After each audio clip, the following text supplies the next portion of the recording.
বহরমপুরে অধীর চৌধুরীর প্রচারে বাধার অভিযোগ। ২১ নম্বর ওয়ার্ডে অধীরের ভোট প্রচারের সময় বাধা দেওয়ার অভিযোগ তৃণমূলের বিরুদ্ধে।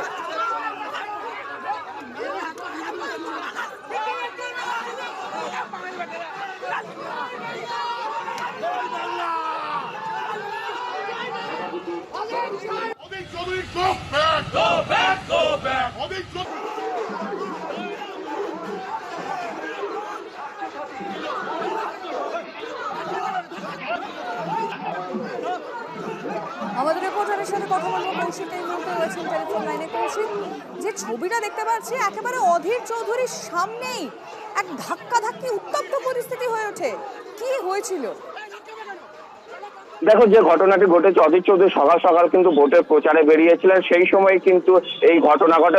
অধীর চৌধুরী যখন গাড়ি থেকে নামেন তিনি ভোট প্রচারের উদ্দেশ্যে, সেই সময় তাকে লক্ষ্য করে প্রথমে স্লোগান দেয় এবং তারপর তার কংগ্রেস কর্মীদের ওপর ঝাঁপিয়ে পড়ে তৃণমূল নেতা কর্মীরা। ১৯ নম্বরের ওয়ার্ডের যিনি কাউন্সিলর রয়েছে, তৃণমূল কাউন্সিলর বিশ্বদেব কর্মকার, তার নেতৃত্বেই কিন্তু এই ঘটনা ঘটেছে এবং তাদের মধ্যে ব্যাপক ধস্তাধস্তি হয় এবং তার নিরাপত্তা রক্ষীদের সঙ্গেও কিন্তু ধস্তাধস্তি হয় এবং নিরাপত্তা রক্ষীরা সেখান থেকে অধীর চৌধুরীকে বের করে নিয়ে যায়। এক উত্তপ্ত পরিস্থিতি তৈরি হয় ঘটনাস্থলে। তবে এখানে কিন্তু পুলিশ বা কেন্দ্র বাহিনীর কাউকে দেখা যায়নি এই যে এখানে প্রচার চলছিল।